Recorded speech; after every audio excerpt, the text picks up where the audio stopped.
আসসালামু আলাইকুম। আমার নাম হচ্ছে তাহমিদ বিন রুফ। আমি বুয়েট সিএসই ২৪ ব্যাচের একজন স্টুডেন্ট। তো আজকের এই ভিডিওটির মাধ্যমে কালকে অনুষ্ঠিত ঢাকা ইউনিভার্সিটি এই ইউনিট এক্সামটির জন্য কিছু প্র্যাকটিক্যাল টিপস দিব।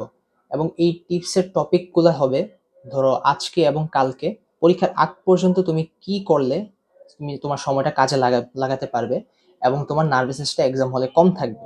এবং এক্সাম টাইমে বা এক্সাম শুরু হওয়ার আগ পর্যন্ত তুমি কি করলে হচ্ছে তোমার সেই টাইম ম্যানেজমেন্ট বা তোমার দুশ্চিন্তা একটু কম থাকবে। এক্সাম টাইমেও তুমি কিভাবে সময়টা কাজে লাগাতে পারবে, অর্থাৎ নার্ভাসনেসটা কম রেখে টাইম ম্যানেজ করে তোমার সর্বাধিক আউটপুটটা দিতে পারবে।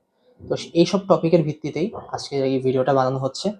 এবং এই ভিডিওতে তোমার যা যা জানা দরকার এক্সামের জন্য সেই বিষয়ে কথা বলা হবে। তো দেরি না করে শুরু করা যাক। তো একটু শুরু করার আগে আমি একটা আমার পরিচয়টা দিই। তো পরিচয়ের মধ্যে রয়েছে আমার যোগ্যতাই বা কি। বুয়েট সিএসসি তে পড়ি, ঠিক আছে। আমার যোগ্যতাটা হচ্ছে এই ঢাকা ইউনিভার্সিটি নিয়ে কথা বলার। আমার বুয়েটের র্যাঙ্ক হচ্ছে 211তম এবং হচ্ছে ঢাকা ইউনিভার্সিটিতে র্যাঙ্ক 137তম। তো আমার র্যাঙ্ক মোটামুটি উপরের দিকেই রয়েছে। তো আমি আই থিঙ্ক একটা ভালো আইডিয়া আছে তোমার এসব এক্সামে ভালো করতে কি জানা লাগে এবং কিভাবে এক্সামটা দেওয়া লাগে। তো সেই প্রেক্ষিতেই আজকের এই ভিডিওটা বানানো, তোমাদের যেন সেই জ্ঞানটা থাকে এক্সাম হলে যাওয়ার পথে। তো শুরুর কথা, আজকের এই দিনটা যে রয়েছে, তোমাদের এখন মাথায় আসতে পারে এতদিন পড়ছি এখন অনেক নার্ভাস লাগতেছে। তোমার এখন সবকিছুই হয়তো ভুলে যাচ্ছ, এরকম কিছু একটা মাথায় আসতে পারে। এখন সেটা আসাটা স্বাভাবিক। তোমার এখন যদি মেডিকেল অ্যাসপিরেন্ট না হও, এটাই তোমার হচ্ছে ফার্স্ট পাবলিক এক্সাম, পাবলিক ইউনিভার্সিটির এক্সাম। তাই নার্ভাস হওয়াটা একদম স্বাভাবিক। কিন্তু তোমার এই নার্ভাসনেসের কারণে তুমি এখন সারাটা দিন পড়বা, সারাটা দিন রিভিশন দিবা, এরকম করলে আসলে এত বেশি লাভ হবে না। তোমার সারাটা দিন যদি রিভিশন দাও একদম রাত 12টা পর্যন্ত, দেখবা যে এটা ভালোর থেকে উল্টা খারাপ দিকে চলে যাচ্ছে। এর কারণটা হচ্ছে তুমি যদি লাস্ট 4 মাস অথবা তোমার এইচএসসি ফার্স্ট ইয়ার থেকে শুরু করো, অলমোস্ট তুমি 2 বছর পরে আসতেছো। সেই 2 বছর পড়ার পাশে এখন এই একটা দিন ভালো করে রিভিশন দিলে বা সবকিছু পড়ার চেষ্টা করলে তোমার এক্সট্রা তেমন কিছু বেনিফিট পাবা না। ধরো তুমি যা যা একটু মুখস্থ বিষয় সেটা একটু দেখতে পারো, একদম ধরো সন্ধ্যা পর্যন্ত দেখতে পারবে, আজকে সকাল থেকে সন্ধ্যা পর্যন্ত। বাট তুমি রাত জেগে বা 10টা 11টা পর্যন্ত জেগে বা আরো লেট পর্যন্ত জেগে তোমার পড়ালেখা করার দরকার নেই। এখন রেস্ট নেওয়ারই সময়, কারণ এখন তুমি যদি একটু বেশি পড়ালেখা করার চেষ্টা করো, মনে হচ্ছে সবকিছু ভুলে যাচ্ছ, তোমার হয়তো রাতে ঘুম আসবে না। রাতে ঘুম খারাপ হলে তোমার এক্সাম হলে যাওয়ার পথে নার্ভাসনেসটা থাকবে। এক্সাম হলেও তোমার ব্রেনটা যত ভালো আউটপুট দিতে পারতো সেই আউটপুটটা দিতে পারবে না। এখন সেটা তো আমরা অবশ্যই চাই না। তো এই জন্য আমি বলবো, ধরো সন্ধ্যা বা হচ্ছে 7টা 8টা পর্যন্ত পড়ো, এর থেকে বেশি পড়ো না। এবং বাকি সময়টা চিল করো। চিল কিভাবে করবা? হতে পারে গেম খেলো, হতে পারে কিছু মুভি দেখো, বা যা ইচ্ছা করতে পারো, অথবা রেস্ট নাও। আমি হলে অ্যাটলিস্ট সাজেস্ট করবো যে, ধরো তোমাদের যারা বন্ধু রয়েছে, বন্ধুদের সাথে আজকে রাতে একটু কথা বলে নাও, কি অবস্থা, কি করতেছো, এসব। সকালেও হয়তো বা কথা বলতে পারো। তোমার এক্সাম হলে ঢোকার আগ পর্যন্ত তুমি যদি রিভিশন দিতেই থাকো, তোমার উল্টা আসলে বেনিফিট থেকে আরো খারাপ দিকেই চলে যাবে। তো এটা একটু মাথায় রেখো। তোমার এক্সামের আগের রাত ঘুমটা যত ভালো হবে তোমার জন্য আসলে এত ভালো, তোমার ব্রেনটা একদম ম্যাক্সিমাম আউটপুটটা দিতে পারবে। এখন অনেকে সাজেস্ট করে যে, ধরো রাত জেগে একদম সারাটা রাত রিভিশন দিব। এখন একই কথা আর কি, একটু আগে যেটা বললাম, তোমার 2 বছর যদি টানা পরে আসো, তোমার এই আজকের একটা দিন 24 ঘন্টা যদি রিভিশন দাও, লাভটাই বা কি হবে? আবার হচ্ছে তোমার ব্রেনের ফেটিগ হয়ে যেতে পারে, রেস্ট নিতে পারো না, এই জন্য তোমার ব্রেনের আউটপুটটা একটু কমে আসবে। এই জন্য তোমার রাত জেগে এরকম করা কখনোই একটা অ্যাডভাইস আমি দিতে পারবো না এটা করার জন্য। এর থেকে ভালো 7-8 ঘন্টা বা এর থেকেও বেশি, যত তোমার জন্য সুবিধা, এটা ভালো একটা ঘুম দাও এবং সেই ঘুম দিয়ে এক্সাম হলে একটা নিশ্চিন্তে যাওয়ার চেষ্টা করো। আচ্ছা, এক্সাম হলে যাওয়ার কথাটা, এখন সকালে যখন ঘুম থেকে উঠছো, কিছু নাস্তা নাস্তা করো বা যা ইচ্ছা করো, করার পর এক্সাম হলে যখন যাবা, যেহেতু এটা তোমার একদম প্রথম পাবলিক এক্সাম ধরতে পারো, ভার্সিটি অ্যাসপিরেন্ট আর ইঞ্জিনিয়ারিং অ্যাসপিরেন্ট হয়ে থাকলে, তো সেই ক্ষেত্রে একটু মাথায় রেখো যেন আগে আগে এক্সাম হলে যাও। তো কত আগে? চেষ্টা করবা যেন অ্যাটলিস্ট 1 ঘন্টা আগে তুমি এক্সাম হলে উপস্থিত থাকতেছো। তো উপস্থিত থাকলে দেখতে পারবা তোমার যে আশেপাশে মানুষটা দেখতেছো, আবার তুমি এই যে স্ট্রেস থাকতো, যে রাস্তায় জ্যাম পড়লে বা দেরিতে পৌঁছালে যে স্ট্রেসটা থাকতো, এই স্ট্রেসটা আর থাকবে না। তো তো ১ ঘন্টা আগে পৌঁছালেই ভালো। তোমার রিভিশন হয়তো রাস্তার মধ্যে দিতে পারো অথবা তুমি পৌঁছার পর দিতে পারো। আই থিংক এতটা ইউজফুল হবে না। এট মোস্ট তুমি রিভিশন দিতে পারো হচ্ছে মুখস্থ টাইপ জিনিসগুলা। কেমিস্ট্রি, বায়োলজি যেগুলা একদম মুখস্থ এমসিকিউ, মুখস্থ জিনিস, অর্গানিকের রিঅ্যাকশনস গুলা ওটা দিতে পারো। বাট আমার এক্সপেরিয়েন্সে আরকি খুব বেশি একটা মনে থাকে না। এক্সাম হলে ৩০ মিনিট আগে বা ১ ঘন্টা আগে তুমি যা রিভিশন দিবা এতটা মনে থাকে না। তো এর থেকে ভালো হবে তোমার বন্ধুদের সাথে একটু আড্ডা দাও অথবা একটু চিল করো। এক্সাম হলে পৌঁছে যাচ্ছে একটু চিল করো, রেস্ট নাও। জাস্ট নিজের উপর একটা আত্মবিশ্বাস রেখে ঢুকো। তো এখন এক্সাম হলে যখন ঢুকলা, এখন হচ্ছে এক্সাম হলে ঢোকার পর তোমাকে কিছুক্ষণ তো বসে থাকতেই হবে, যেহেতু ধরো ১ ঘন্টা আগে বা ৪৫ মিনিট বা ৩০ মিনিট আগে ঢুকছো। তো কোয়েশ্চেন পেপার সাধারণত দেওয়া হয় হচ্ছে তোমার ৫ মিনিট আগে, এবং ১০ মিনিট আগে দেওয়া হয় হচ্ছে তোমার খাতাটা। তো খাতাটা পাওয়ার সাথে সাথেই তুমি একদম নিশ্চিন্তে এবং হচ্ছে একদম ধীর সুস্থে তোমার রোল, রেজিস্ট্রেশন নাম্বার, নাম এগুলি সবকিছু একটু লিখে রাখো, যেন ভুল কিছু না হয়। একদম ধীর সুস্থে লেখো, যেহেতু একটু নার্ভাস থাকার কথাই, কিন্তু নার্ভাসটা একটু কাটানোর জন্য একটু ধীর সুস্থে লেখার চেষ্টা করো। তারপরে যখন ৫ মিনিট আগে তোমাকে কোয়েশ্চেনটা দিবে, এখন মনে হবে যে কোয়েশ্চেনটা কি তাহলে এখনই আনসার করা শুরু করে দিব, অথবা এখনই দেখে রাখবো কি কি হচ্ছে, কি কি সঠিক কি কি না। তো এরকম করা যাবে না। ফার্স্টে যখন কোয়েশ্চেনটা পাবা, সবগুলা কোয়েশ্চেন একটু এপিঠ থেকে ওপিঠ দেখবা সব কোয়েশ্চেন ঠিক আছে কিনা, কারণ প্রিন্টিং মিস্টেক হতেই পারে, এটা আসলে বলা যায় না। তো এটা একটু দেখে রাখবা যেন প্রিন্টিং মিস্টেক হয় না। সাধারণত ৫ মিনিট আগে দেওয়া হয় যেন এরকম মিস্টেকটা ধরা পড়ে। তোমার কোয়েশ্চেন যেন আগে থেকে দেখে আগে থেকে সলভ করে শুরু করে দিতে পারো, এই জন্য দেওয়া হয় না। প্রিন্টিং মিস্টেক যেন না থাকে সেই জন্যই কোয়েশ্চেনটা ৫ মিনিট আগে দেওয়া হয়। তো এটার এক্সপিরিয়েন্সে একটা বলতে পারি, বুয়েট প্রিলি এক্সামে আমার রুমে যতটুকু মনে পড়ে আরকি, আমার রুমে একজনের কোয়েশ্চেনে প্রিন্টিং মিস্টেক ছিল যে লাস্ট ২ পেজ বা ১ পেজের মধ্যে কোয়েশ্চেনে মিসিং ছিল। তো সে ৫ মিনিট এই বুয়েট প্রিলির মধ্যেও ৫ মিনিট আগে কোয়েশ্চেনটা দেওয়া দেওয়া হয়েছিল যে প্রিন্টিং মিস্টেক আছে কি না সেটা দেখার জন্য। তো সে হয়তো দেখেনি। তো না দেখায় এক্সাম যখন শুরু হয়ে গেছে একদম মাঝপথে গিয়ে দেখতে পারছে যে ওর কোয়েশ্চেন মিসিং।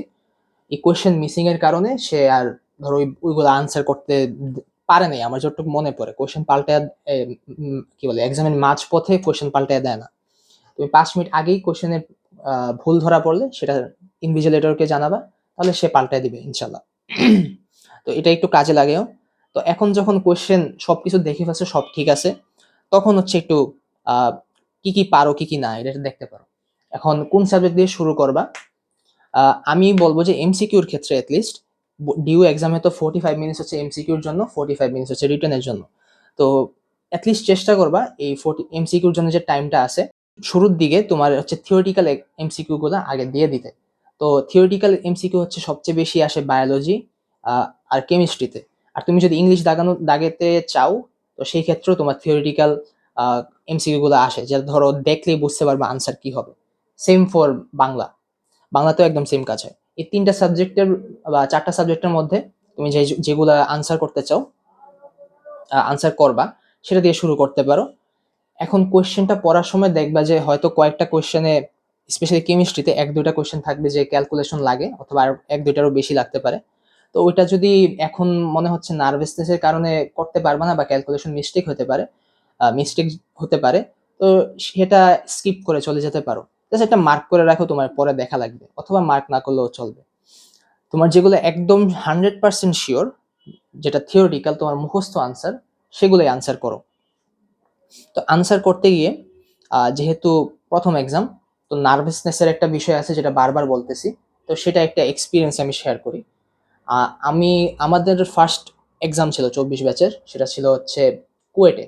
তো কুয়েটে এক্সাম যখন আমি দিতে যাই, আমার খুলনায় যাওয়া লাগছে অ্যাটলিস্ট অ্যারাউন্ড ৩ দিন আগে গেছি, অ্যাটলিস্ট ৩ রাত আগে। তো এই ৩ এক্সামের আগের ৩ রাত আমার হচ্ছে কোনো ঘুম আসে নাই। তো ঘুম না আসে অবশ্যই আমার মাথায় একটা জ্যাম পড়েছিল, মাথাটা এত ভালো একটা স্টেটে ছিল না। বাট এক্সাম হলে ঢোকার পরে হচ্ছে এতই নার্ভাসনেস কাজ করতেছিল যে ৩ ঘন্টার এমসিকিউ এক্সামে আমার ফার্স্ট ১.৫ ঘন্টা হচ্ছে আমার হাত কাঁপতেছিল। তো সেটা আমি কিভাবে ট্যাকেল করছি? সেটা ট্যাকেল করার জন্য আমার একটা উপায় ছিল যে এমসিকিউ গুলা, যেটা ধরো আমি দেখতেছি পারতেছি, সেটা একবার করার পর আরো ২-৩ বার আমি চেক করতাম যে অ্যাকচুয়ালি আমার ক্যালকুলেশনটা ঠিক আছে কিনা। অথবা আমাকে অ্যাকচুয়ালি আমার ব্রেনে যে আনসারটা আসতেছে সেটা ঠিক আছে কিনা। তো এটা বারবার চেক করতাম এবং বৃত্তটা ফিল আপ করার সময় হচ্ছে যে কোয়েশ্চেনের বৃত্তটা ফিল আপ করবো, ফিল আপ করার সময় আমি একদম ঠিক বৃত্ত এবং ঠিক কোয়েশ্চেনের বৃত্তটা ফিল আপ করতেছে কিনা সেটা আমি এটলিস্ট ২-৩ বার রিচেক দিতাম। এটা অনেক সময়ই দেখা যায়, অনেকের স্টোরি শুনবা যে তোমার ১০ নাম্বারের কোয়েশ্চেনটা ১১ নাম্বারে দাগায় দিছে অথবা ১০ নাম্বারের কোয়েশ্চেনটা ৯ নাম্বারে দাগায় দিছে। এরকম করে নেক্সট ৫ টা কোয়েশ্চেন এভাবে দাগানোর কারণে লাস্ট দেখা গেল যে অনেকগুলা কোয়েশ্চেনের আনসার ভুল দাগায় আসছে। তো এরকম যেন না হয় তোমার একটু খেয়াল রাখতে হবে প্রত্যেকটা কোয়েশ্চেন ঠিক কোয়েশ্চেনের আনসারে এবং ঠিক বৃত্ত ফিল আপ করতেছো কিনা একটু খেয়াল রেখো। এটা হওয়াটা খুবই স্বাভাবিক। তো কেমিস্ট্রি আর বায়োলজি ধরলাম দাগাইতেছো, কেমিস্ট্রি বায়োলজি দাগানোর সময় চেষ্টা করবা ধরো ১৫ মিনিট বা ১০ থেকে ১৫ মিনিটের মধ্যে যতটুক পারো দাগাই ফেলতে, তারপরে ফিজিক্স আর ম্যাথে চলে যাও। যেটা তুমি একদম শিওর সেটাই আনসার করবা। তোমার যদি আনসার করতে মনে হয় একটু দ্বিধাবোধ লাগতেছে, সেটা একটু স্কিপ করে চলে যাবা। তো এখন মাথায় আসতে পারে যে এই স্কিপ করে যদি চলে যাই ফেরত আসার সম্ভাবনা আছে কিনা। তো আমি বারবার বলতেছি ডিউ এক্সাম কিন্তু ৪৫ মিনিটের এমসিকিউটা। ৪৫ মিনিট ইজ ইনাফ টাইম, যেটাতে তুমি অ্যাটলিস্ট একাধিকবার তুমি রিচেক বা হচ্ছে একাধিকবার তুমি সাইকেল ওয়াইজ দেখতে পারবা। ফিজিক্স কেমিস্ট্রি ম্যাথ বায়োলজি একবার দেখালে আবার আসতে পারবে, এরকম করে অ্যাটলিস্ট কয়েকবার করা পসিবল। আমি আই থিঙ্ক ৩ বার করতে পারছিলাম।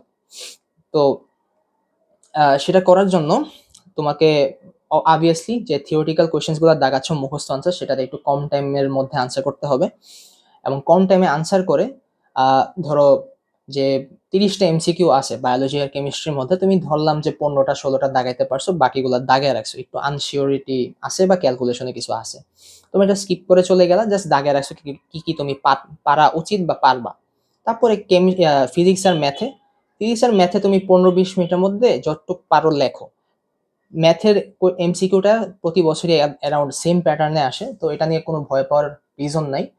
ফিজিক্সে কিছু থিওরিটিক্যাল কিছু ম্যাথামেটিক্যাল জিনিস আসে, বাট এটাও মানে ফিজিক্সে একটু কনসেপচুয়াল কোয়েশ্চেন আসতে পারে, এটা একটু কঠিন হওয়া পসিবল, বাট এটা নিয়েও বেশি একটা প্যারা নেওয়া দরকার নেই। কারণ তোমার ফিজিক্সে যদি খারাপও হয় তোমার আরো ৩টা সাবজেক্ট আছে যেটা দিয়ে তুমি কভার দিতে পারবা। ৬০ মার্কে এমসিকিউ, ৬০ মার্কে তুমি যদি ৪০-এর উপর পাও তুমি টপ ১,০০০-এর মধ্যে ইজিলি থাকতে পারবা, তোমার যদি রিটেনটা টুকটাক হয়ে যায়। তো এটা নিয়েও কোনো প্যারা নেওয়া দরকার নেই। ধরো ২০ মিনিট দিলা ফিজিক্স আর ম্যাথের ক্ষেত্রে, তো তাহলে তোমার বাকি থাকবে আরো ১০ মিনিট। এই ১০ মিনিটের মধ্যে তুমি থিওরিটিক্যাল কোয়েশ্চেন যেগুলো একটু ফেরত রেখে আসছিলা, দাগায় রাখছিলা, সেটা পরে গিয়ে আনসার করে আসলা। আর আরেকটা জিনিস একটু তুলতে হবে, সেটা হচ্ছে তোমাকে ডিউর কোয়েশ্চেনটা একদম তোমার জন্য দিয়ে দিছে, তুমি এখানে যা লেখো যা ইচ্ছা লিখতে পারো, সেখানেই রাফ করতে পারবা, সেখানেই তুমি ক্যালকুলেশন বা যা ইচ্ছা করতে পারবা। তো এমসিকিউর সময় সেখানে তুমি চাইলে যেগুলা তুমি শিওর আছো বা একটু 50-50 চান্স আছে বা একটু চান্স নিয়ে রাখতেছো যেটা তুমি শিওর না, এরকম শিওর না এমসিকিউ যদি থাকে তুমি একটু দাগ দিয়ে রেখে দিতে পারো, বা কোন আনসারটা হওয়ার চান্স সবচেয়ে বেশি সেটাও দাগ দিয়ে রাখতে পারো। তো তোমার শেষ মুহূর্তে যখন একটু কয়েক মিনিট বাকি থাকবে তুমি তাড়াহুড়া করে হয়তো ওইগুলা এমসিকিউ ভরাট করে চলে আসবা। তো নার্ভাসনেসটা তুমি যখন একটা সাইকেল দেখে ফেলবা, অ্যাটলিস্ট আমার জন্য হয়েছিল ডিউ এক্সামে।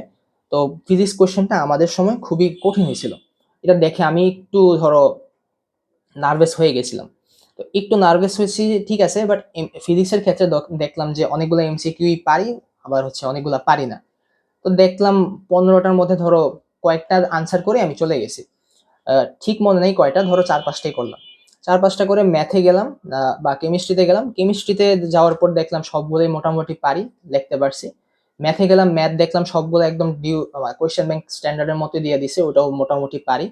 আর তারপরে আমি দাঁড়িয়েছিলাম হচ্ছে ইংলিশে তো মানে অলওয়েজ সেম সেম প্যাটার্নই কোয়েশ্চেন করে প্রতি ইয়ার। তোমরা যেটা ইচ্ছা আসলে দাগাতে পারো, যেহেতু সেম প্যাটার্নই পড়ছে তাহলে সেটাও আমার বেশি একটা টাইম লাগে নাই। প্রত্যেকটা থেকে ধরো ১৫টা কোয়েশ্চেনে মিনিমাম হচ্ছে ১১-১২টা আনসার করে আসতে পারছি, জাস্ট ফিজিক্সে একটু কম আনসার করছিলাম। তো তারপরে আবার ব্যাক গিয়ে ফিজিক্স আনসার করছি যতগুলা পারি, ধরো আরো ৪-৫টা পারছি, মোট মিলে ৯-১০টা হয়ে গেছে এমসিকিউ এখন ফিজিক্সের। তারপরে হচ্ছে আবার বাকি কেমিস্ট্রি ম্যাথ আর ইংলিশে আমি বাকিগুলো দাগে আসতে পারছি। আর একটা কথা, আমাদের সময় ফিজিক্সের একটা কোয়েশ্চেনের কোনো আনসারই ছিল না, যে এমসিকিউতে আনসার একটা ভুল ছিল, কোনো অপশনে একটা আনসারও মিলে না। তো এরকম যদি তোমার মনে হয় আছে যে হতে পারে যে কোনো একটা অপশন আনসার না, তোমার আনসারের সাথে মিলতেছে না, তো সেগুলো দাগানো উচিত না, অ্যাটলিস্ট আমার মতে। তো আমি দেখছিলাম যে আমি যেটা দাগে আসছি সেটার কারণে অবভিয়াসলি ১ মার্ক তো কাউকে দেয় নাই। আ আবার আ ভুল দাগানোর কারণে যে -0.25 মার্কটা দেয় সেটাও আমাকে দিয়েছিল।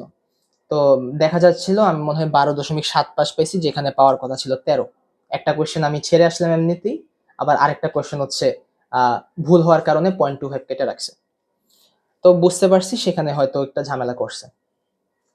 তো আমি বলব যে এটাকে আনসার কইরোই না।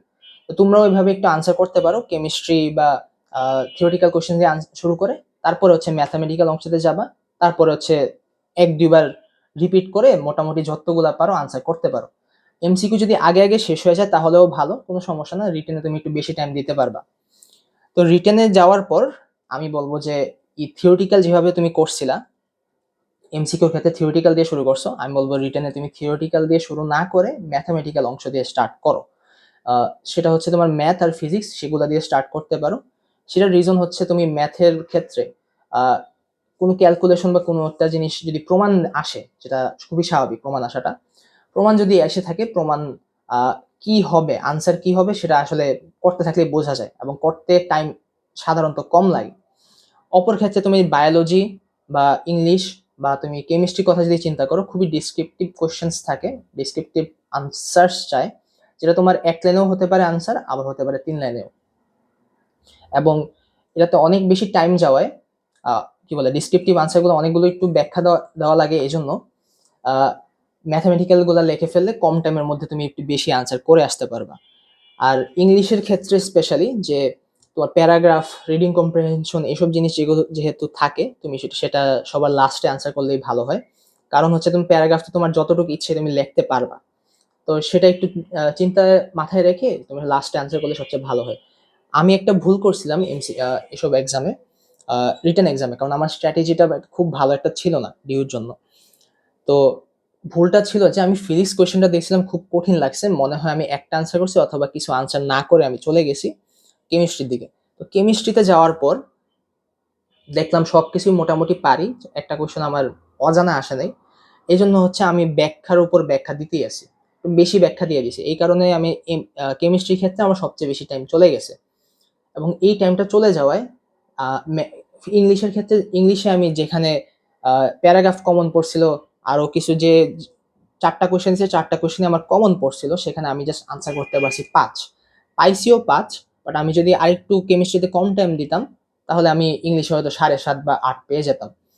আবার একইভাবে হচ্ছে তোমার কেমিস্ট্রিতে এত টাইম দিয়ে দেওয়া সত্ত্বেও আমি হচ্ছে ধরো আশানুরূপ খুব একটা মার্ক পাই নাই। আমার ঠিক মনে নেই ৬.৫ বা ৮.৫ এরকম কিছু একটা পাইছি। বাট খারাপ না, বাট এর থেকে অবশ্যই ভালো করা যেত।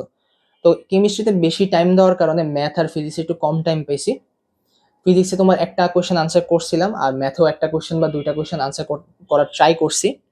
সেটাতে টুকটাক একটা ফুল হইছে, আরেকটাতে টুকটাক পার্শিয়ালের মতো পাইছি। আই থিংক ম্যাথে একটু রিটেনে কমই পাইছিলাম। ৩.৫ বা ৪ এরকম কিছু একটা পাইছি। আর ফিজিক্সের ক্ষেত্রে যেটা আমার সবচেয়ে বড় ভুল হয়েছিল, এটা একটু মাথায় রেখো যে ডিউ রিটেন এক্সামে একটা পেজের মধ্যে তোমার ২ টা কোয়েশ্চেন লেখার জায়গা থাকে। উপরে একটা কোয়েশ্চেন লিখতে পারবা, নিচে একটা কোয়েশ্চেন লিখতে পারবা। আর তোমার নাম্বারটা দেওয়া থাকে। কোন সাবজেক্ট দিবা সেটাও দেওয়া থাকে।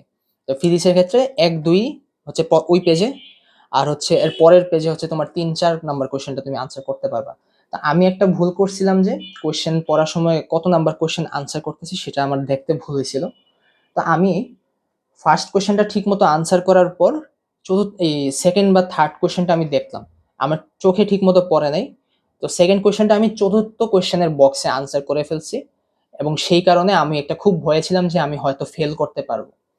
তো এটা যেন না হয়, তুমি কোয়েশ্চেন আনসার করার আগে সবসময় দেখবা কত নাম্বার কোয়েশ্চেন এবং কত নাম্বার বক্সে তুমি লিখতেছো। একটু খেয়াল রেখো। আর সেটা যদি খেয়াল রাখতে পারো তাহলে হচ্ছে তোমার রিটেনটা টুকটাক ভালোভাবে দিতে পারবা। টাইম ওয়েস্ট করো না। ডিসক্রিপটিভ আনসারে তোমার একদম ছোট মতো লেখার চেষ্টা করো। বায়োলজিতেও তোমার হচ্ছে বৈশিষ্ট্য আর পার্থক্য, হ্যান ত্যান এরকম কিছু জিনিস আসবে, সেটাও তোমার একদম টু দা পয়েন্ট লেখার চেষ্টা করবা। তোমার বেশি লেখলে যে নাম্বার বেশি দেবে এরকম কিছু না। তো টাইম ওয়েস্ট না করে টু দ্য পয়েন্ট আনসার করো, ম্যাথামেটিক্যাল পোর্শন দিয়ে শুরু করো, এবং এটা করলেই তোমার রিটেন পোর্শনটাও অনেক ভালো একটা রেজাল্ট আনতে পারবা ইনশাল্লাহ। তো আজকে এই পর্যন্তই, আশা করি তোমাদের এটা কাজে আসছে। আর যদি কোনো কোয়েশ্চেন থাকে এই কমেন্ট বক্সে বা কোনো একটা জায়গায় আমার ইনবক্সেও তাহলে মেসেজ পাঠাতে পারো। তো আল্লাহ হাফেজ।